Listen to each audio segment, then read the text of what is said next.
Record 21. Side 1. Lesson number 21. The 21st lesson. Practical section. Fishing and photography. I've a few days' holiday at the end of the week. I'd like to go up to Scotland and do some salmon fishing. What do you say? That'd be great. I don't fish, but I want to try out my new camera. And Scotland, at this time of the year, is very beautiful. Unless it's raining, of course. Well, let's phone Graham. He's in Edinburgh now, but I just want to be certain he won't be out of town. We shall need his hospitality for a few days, considering all my fishing tackle. Can't you do without some of those bits and pieces? 2 or 3 fishing rods, 5 or 6 reels, miles of line, and I don't know how many hooks and flies. If you only caught something now and then. They all have their use, just like you with all your lenses, long focus, telephoto, wide angle, not to speak of films and plates and filters. My dear boy, you should keep in mind that people who live in glass houses should not throw stones. Are you going to phone your brother, then? Yes. What's his telephone number?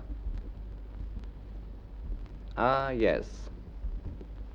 Edinburgh, Galway 2649. I hope there's no delay on the line to Edinburgh.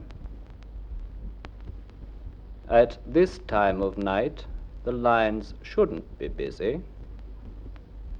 Number, please.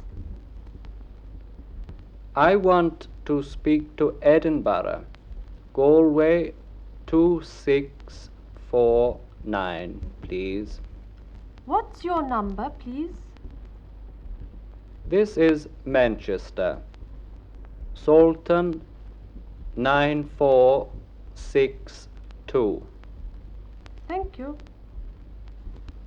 I'll ring you when I have your call. Is there any delay on the line? There isn't much traffic. Perhaps 20 minutes. Thank you. Is there any delay? Only about 20 minutes, she said. Well, let's see what I want to take with me. Apart from clothes, I mean. Your car is going to be pretty full, I think, George, with all the equipment we're going to have to take. Yes, I suppose so. Steel fishing rod, large high-speed reels, nylon line. Better get some new line, I think.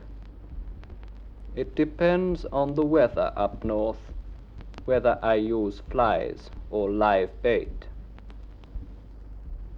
However, I shall have to choose some flies which might prove attractive to a big, hungry salmon. There's your call, George. Hello? Manchester Sultan 9462. Yes? Your call to Edinburgh. Hold on a moment, please. Thank you. Speak up. You are through now. Hello. Who's speaking, please? Is that you, Graham? George here. Well, hello, George. Want to borrow some money? Sorry, I haven't. Don't be silly, Graham. I just wanted to know if Tom and I might spend a few days with you over the weekend.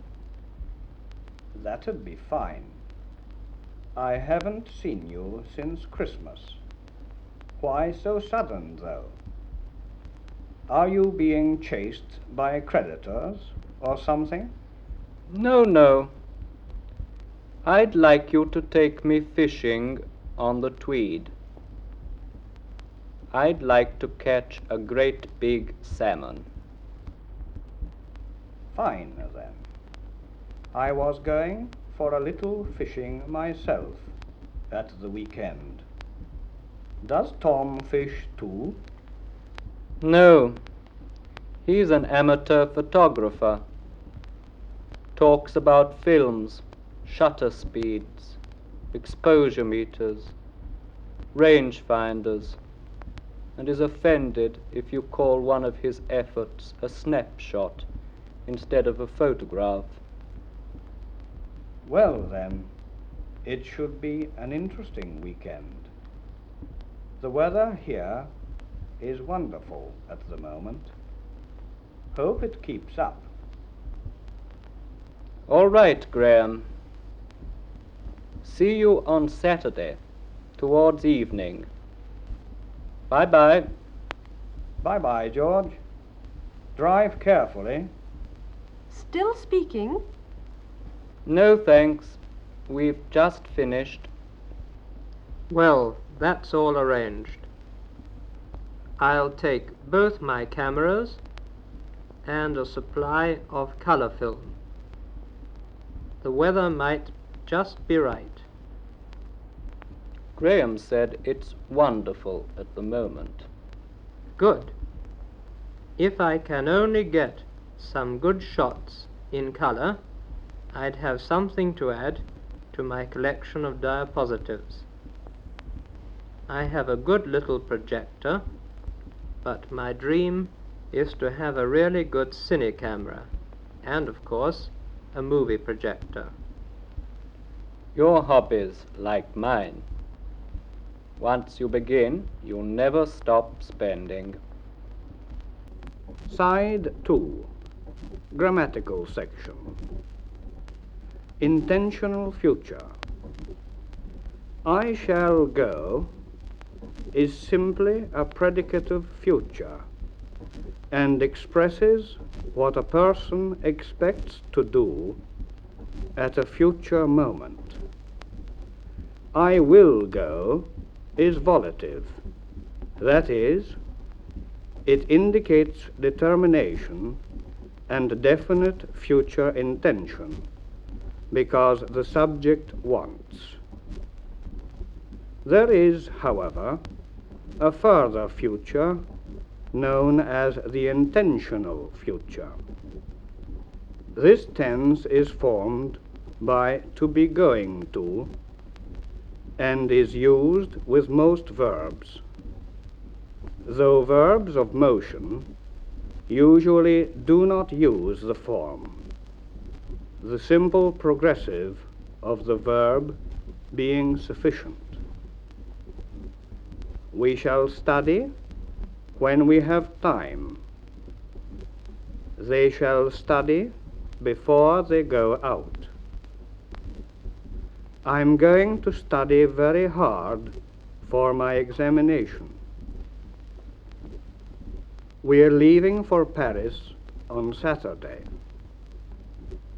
The intention is stronger than the idea of future tense in the example with going to, while in the first the future time is indefinite.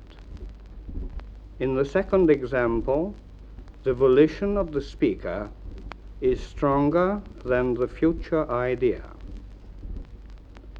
In the last sentence, to leave expresses movement, so the present progressive tense gives the idea of intention without using to go. To be going to is also used in the past tense, but generally it indicates that a past intention did not materialize. For example, he was going to sing at the concert last night, but suddenly fell ill in the afternoon and went to bed. Those people were going to come this morning, but we waited in vain. For more immediate intention, or when an action is imminent, we very often use the verbal phrases to be about to and to be on the point of. Here are some examples of these. The train is about to start. That little girl is on the point of crying. The past tense is used exactly like the past tense of to be going to. He was about to go out when his friends paid him a visit. That little girl was on the point of crying when she saw her mother and began to smile. She was about to say yes when her little brother came in. The possessive case, first part. The possessive adjectives and pronouns have already been learned in the first lessons of our course and will not be repeated here. There is, however, a possessive form which is particularly English and is commonly called Saxon genitive. This construction is used when the possessor, grammatically speaking, of course, is a person, and it consists of apostrophe s after the possessor.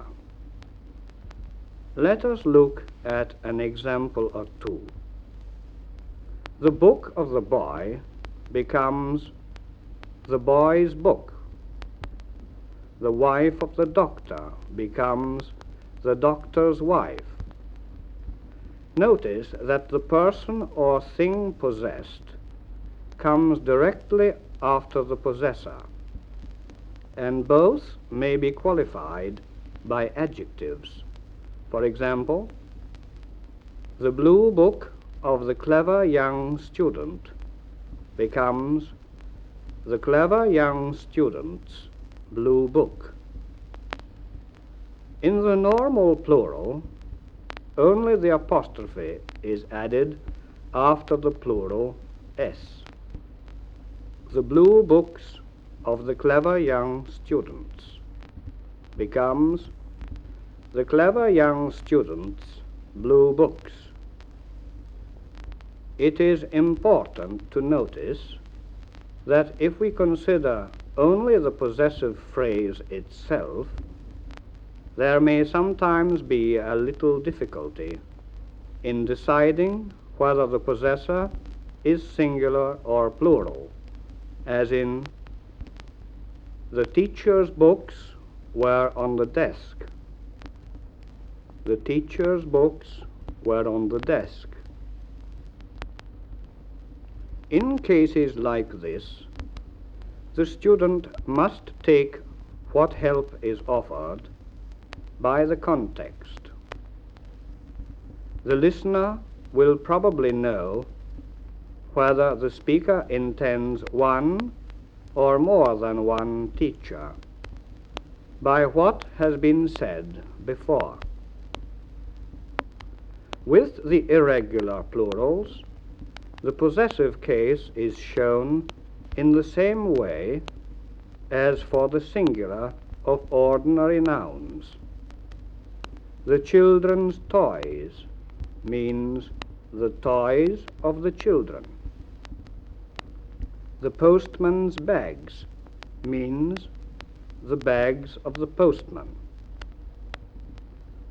When a proper name ends in s in the singular, the possessive is formed by apostrophe s as usual.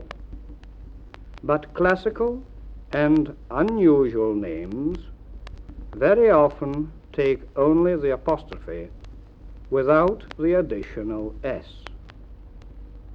Charles's homework, Ulysses' journeys, Keats' poetry, Mr. Jones's car.